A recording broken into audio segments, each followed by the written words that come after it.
Vamos a mais um clube de leitura da Bíblia, então. Jonas capítulo 4, versículo 1. Diz assim: Mas Jonas ficou muito aborrecido e com raiva. Vamos sublinhar isso. Vamos sublinhar essa frase. Todo o versículo 1, né? Mas Jonas ficou muito aborrecido e com raiva. Versículo 2.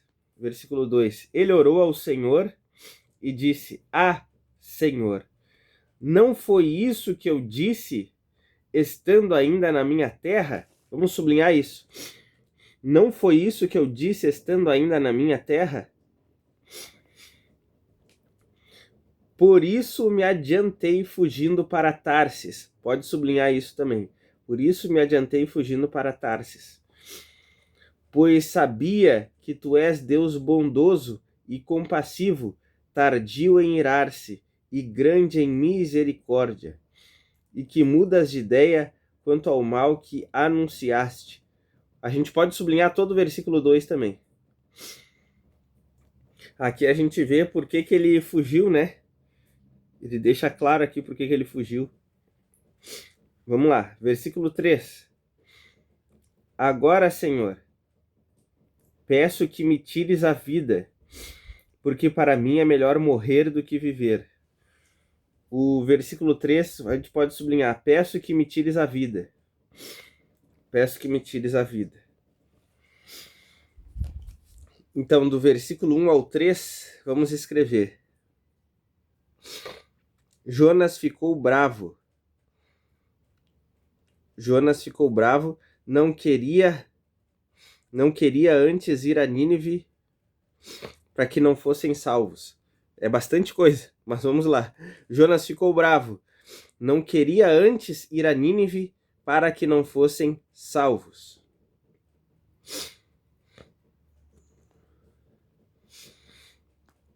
Jonas ficou bravo, não queria antes ir a Nínive para que não fossem salvos.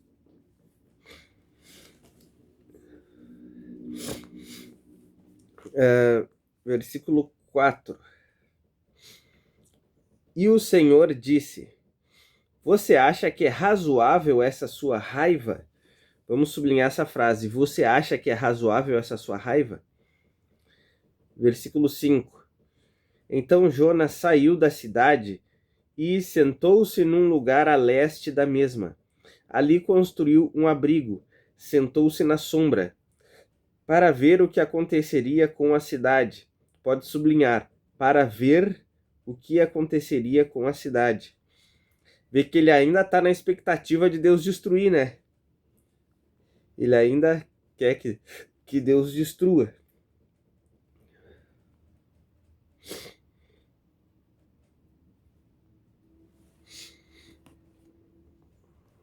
Vamos escrever do 4 ao 5. Deus questiona se era correta a sua raiva. Deus questiona se era correta a sua raiva. Deus questiona se era correta sua raiva.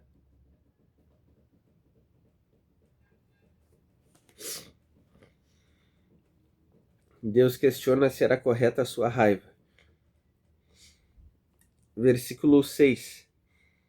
Então o Senhor Deus fez crescer uma planta por cima de Jonas, para que fizesse sombra sobre a sua cabeça, a fim de o livrar do seu desconforto. Pode sublinhar: a fim de o livrar do seu desconforto. A fim de o livrar do seu desconforto. E Jonas ficou muito contente por causa da planta. Mas no dia seguinte, ao amanhecer, Deus enviou um verme que atacou a planta e ela secou.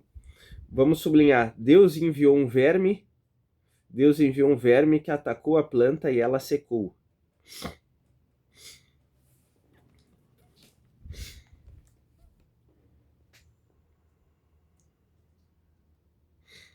Vamos anotar do lado agora, do versículo 6 e 7.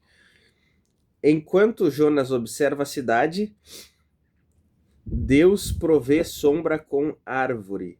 Enquanto Jonas observa a cidade, Deus provê sombra com árvore. Enquanto Jonas observa a cidade, Deus provê sombra com árvore.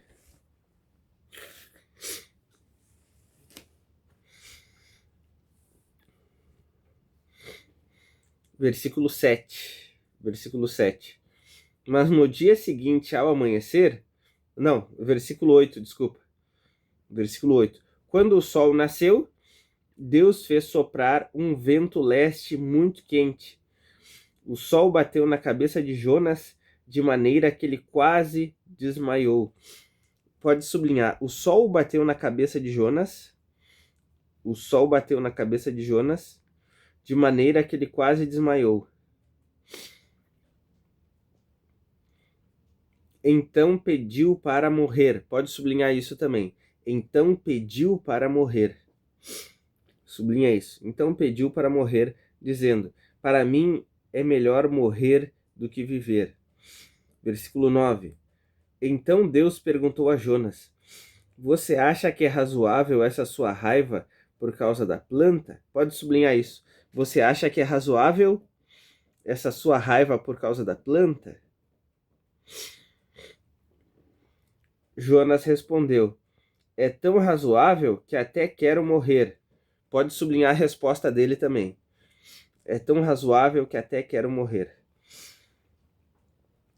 Agora, do versículo 8 ao 9, vamos anotar. Deus mata a planta e Jonas pede a morte. Deus mata a planta e Jonas pede a morte.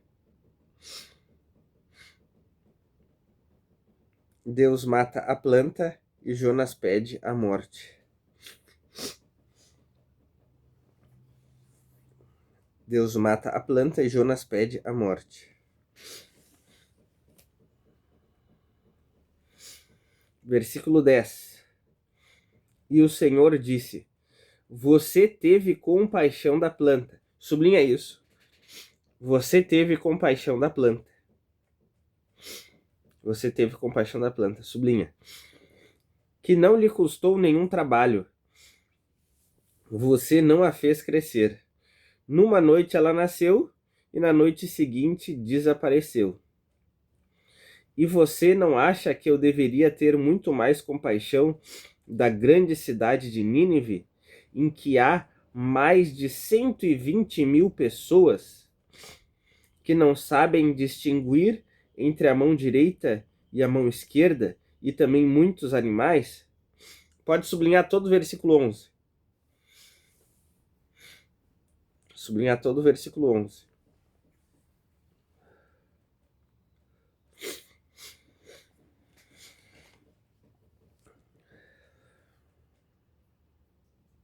Agora vamos anotar do lado aí, do versículo 10 ao 11. Deus confronta Jonas por ter misericórdia da planta, mas não de 120.000 pessoas. Deus confronta Jonas por ter misericórdia da planta, mas não de 120.000 pessoas.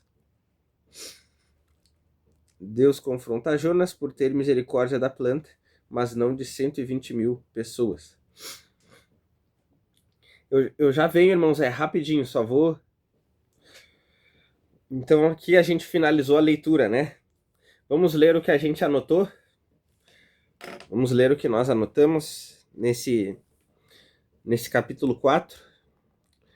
Jonas ficou bravo,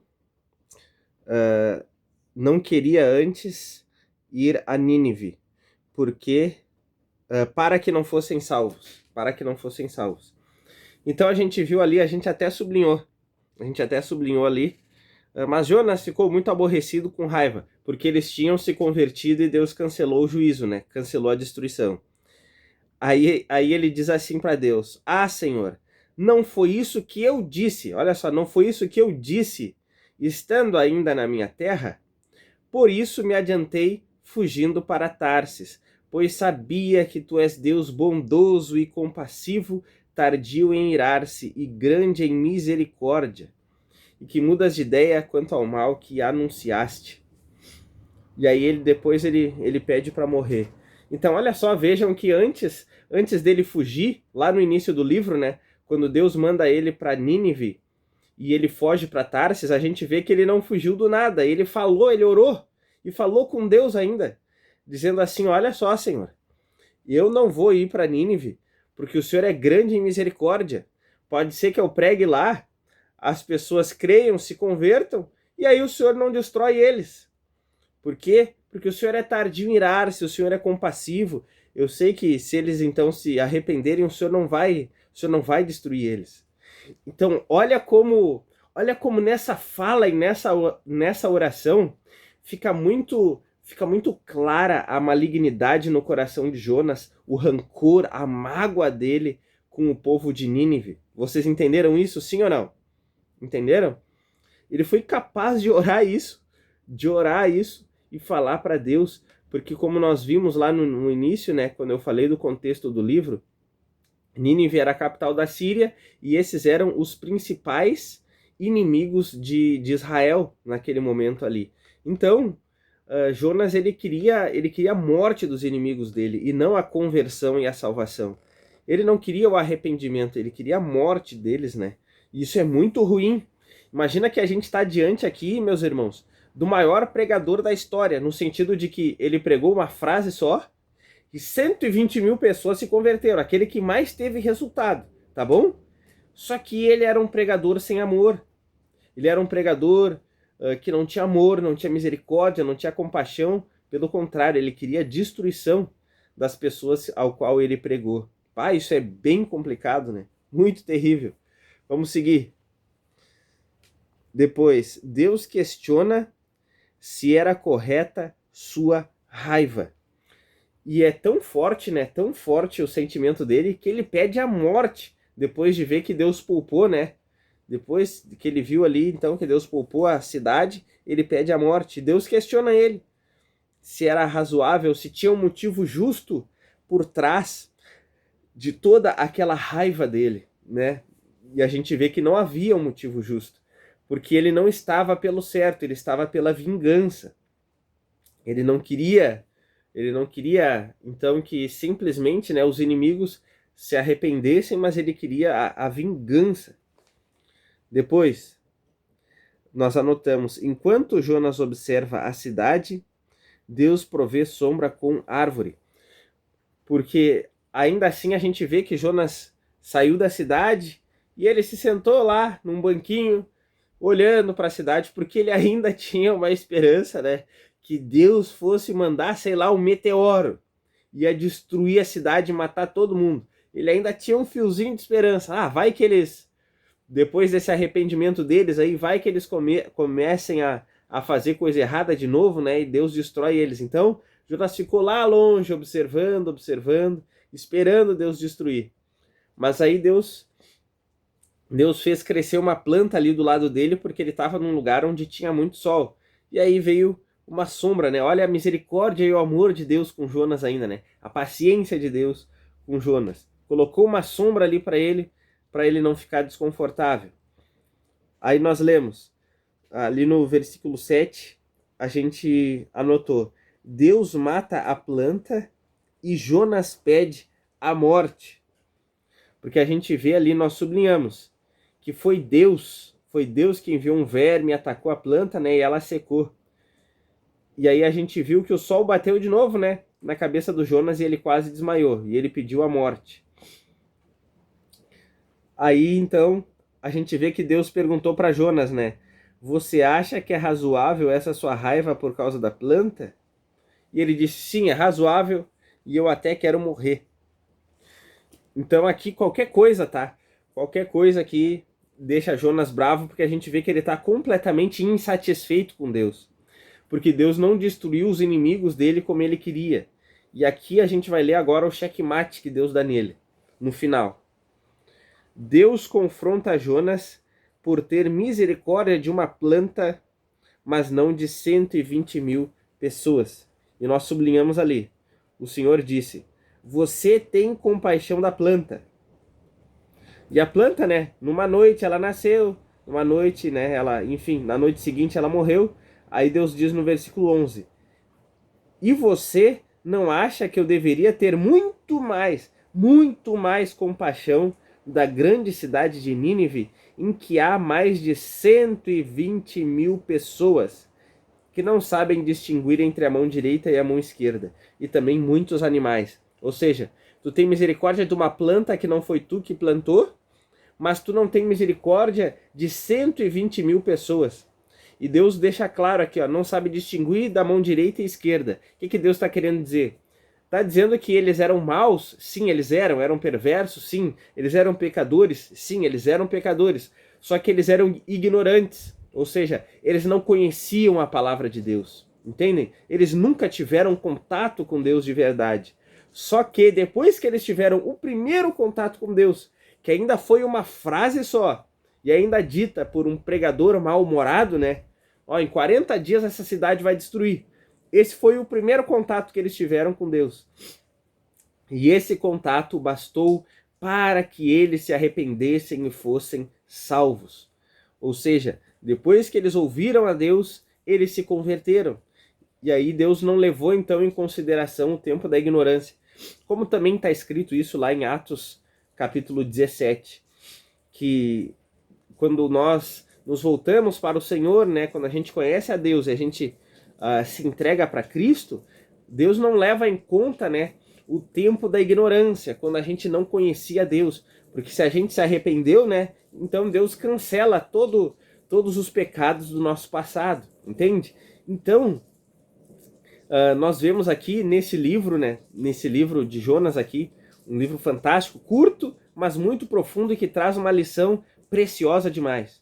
Por mais que Deus estivesse enviando Jonas para pregar uma mensagem forte, dura, dizendo, né, que aquele povo tinha 40 dias, ok, para se arrepender, senão Deus ia destruir tudo, a gente vê que Deus ele era compassivo e misericordioso, mas a gente vê como às vezes alguém que é de Deus pode ter um coração muito rancoroso, um coração muito cheio de mágoa e de ressentimento a ponto de querer a destruição e a morte dos seus inimigos.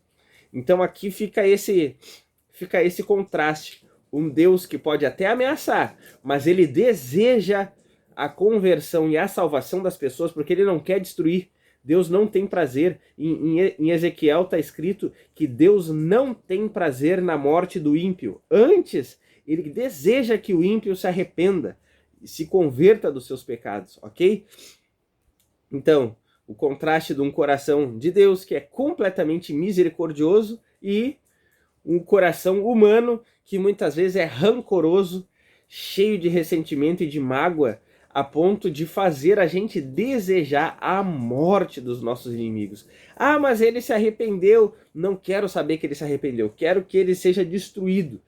Olha o pensamento do maior pregador do mundo naquele momento ali.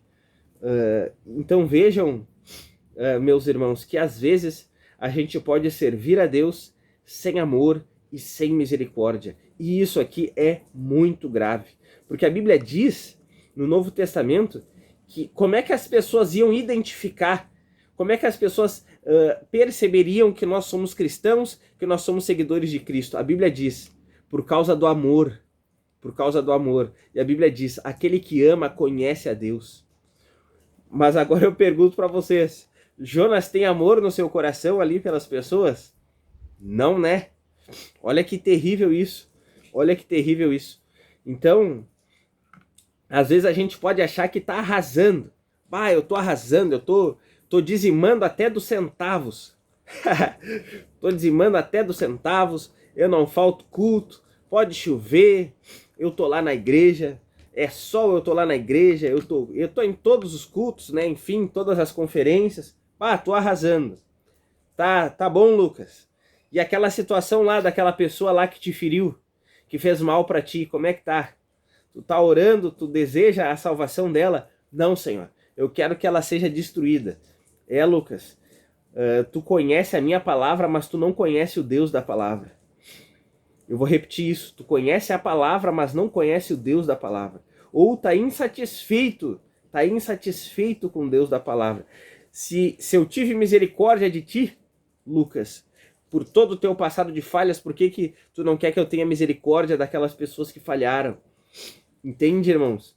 Então, isso aqui é uma grande lição. Lá no Novo Testamento, Jesus, quando ele prega para a geração dele, ali, né, que tinha escribas, fariseus, os religiosos, né, duros de coração, Jesus falou bem assim, ó, que esse povo aqui, né, essa geração aqui de Nínive, que Jonas pregou, esses ninivitas aqui iriam condenar a geração de Jesus no dia do juízo, porque esses aqui se arrependeram e creram na pregação de Jonas. Mas agora a geração de Jesus, eles não creram na mensagem dele. Então vejam que interessante isso. Vejam que no dia do juízo, os salvos condenarão, farão parte, né, do juízo contra os ímpios. Isso aqui é muito forte. A Bíblia também diz assim, ó, em 1 Coríntios. 1 Coríntios diz assim, ó, que nós vamos julgar os anjos, como quem diz que nós vamos condenar os demônios que se rebelaram contra Deus. Então, os salvos, aqueles que estão no Senhor, participarão do juízo contra os inimigos de Deus, ok? Obviamente, aqueles que até o fim da vida não se arrependeram, né? Deus deu chance, mas eles rejeitaram completamente. E quando Jesus fala isso, tá? Para a geração dele, ele deixa claro que os ninivitas foram salvos. Mas e Jonas? E Jonas? O que será que aconteceu com Jonas? Será que o Jonas, cheio de rancor, mágoa e ressentimento no coração, será que ele foi salvo? Fica aquela dúvida, né? Porque o livro termina com Deus repreendendo ele. O livro termina com Deus repreendendo Jonas. Então, às vezes a gente pode ser usado para salvar muita gente. Mas, no fim, pode ser que a gente seja descartado. Por que isso? Se a gente ficar com a mágoa, né, e não praticar aquilo que a Bíblia diz, que é o perdão. E a gente precisa, eu sei que essa é a lição mais difícil da nossa vida, irmãos. Quando Jesus falou de perdão para os discípulos disseram, Senhor, aumenta a nossa fé, Senhor. Porque esse é um ponto, é uma parte do evangelho que é muito difícil a gente praticar.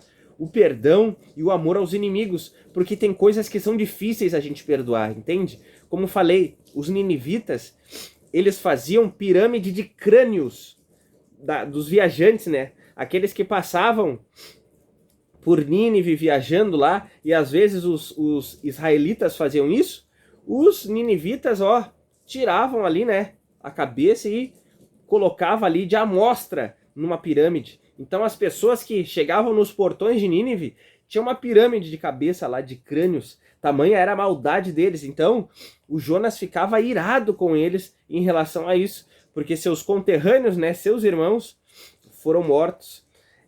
Isso seria semelhante, irmão, só para a gente entender essa insatisfação de Jonas, essa ira de Jonas, a gente poderia comparar com um missionário que está servindo a Deus agora no Oriente, onde tem os islâmicos lá, né?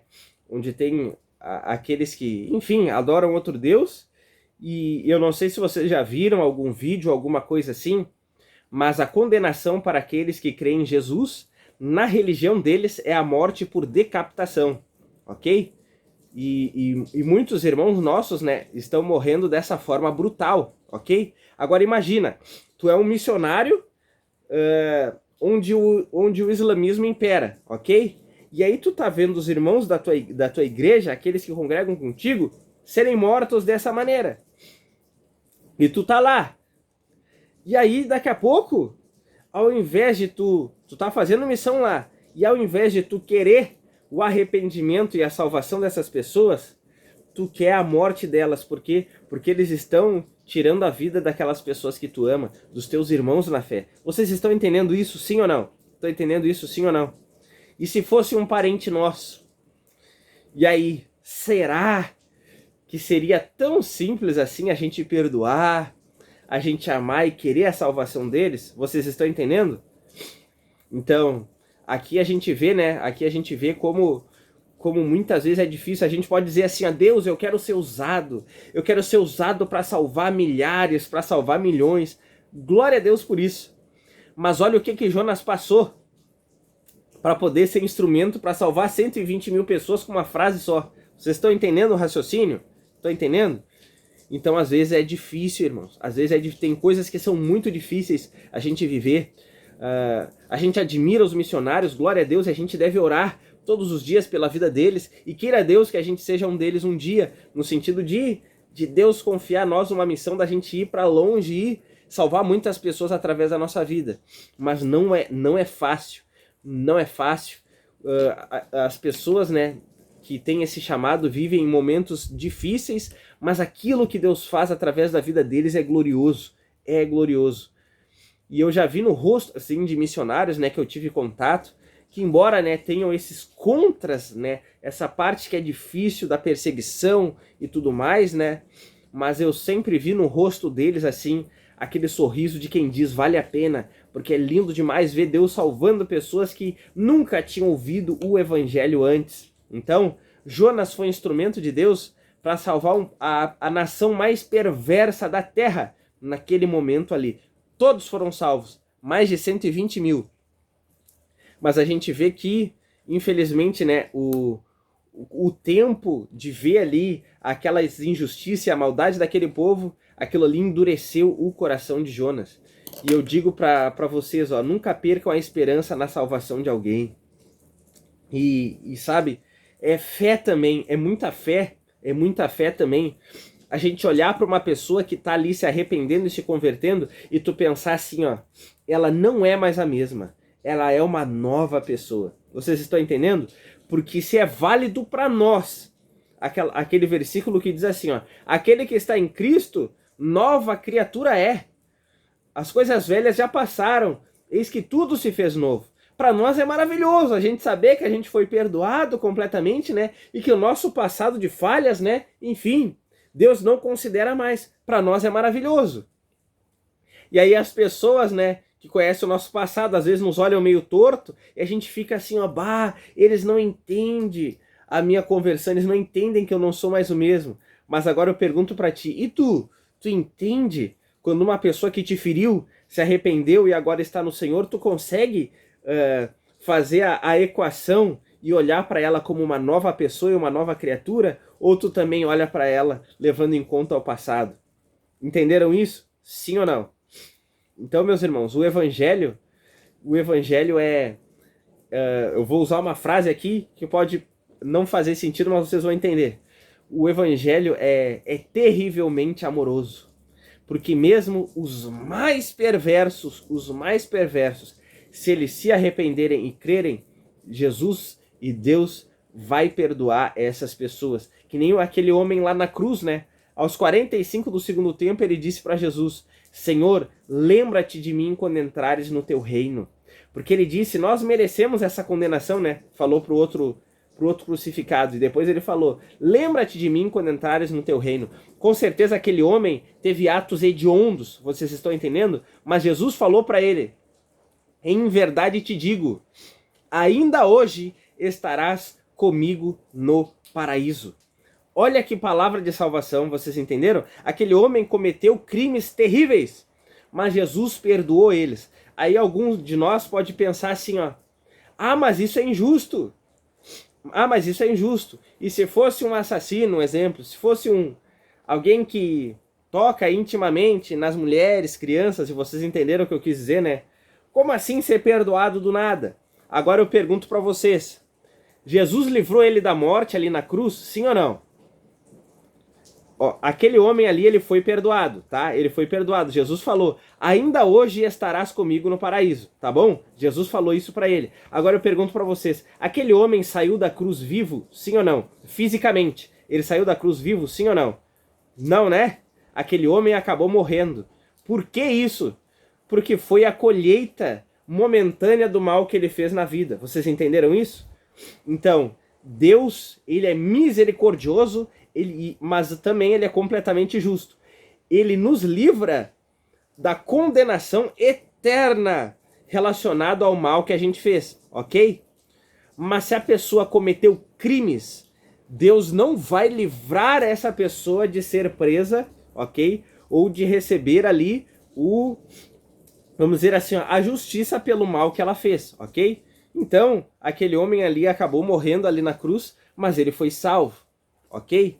Então, muitas vezes, né, a pessoa se converte, mas se ela cometer um crime, às vezes ela precisa passar um tempo presa lá, ok? Às vezes Deus age e acaba abreviando o tempo da pessoa lá porque ela realmente se converteu e ela se comporta bem lá. Vocês estão entendendo isso? Sim ou não?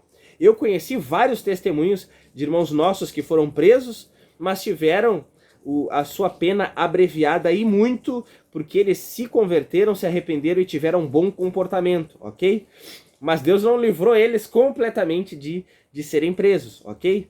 Então, creio que vocês entenderam a mensagem de hoje, e a mensagem é que a gente precisa ter a mesma compaixão e a mesma misericórdia e o mesmo amor que Deus tem, não apenas com os outros, mas que Deus teve conosco e que Ele tem conosco diariamente. Amém, meus irmãos?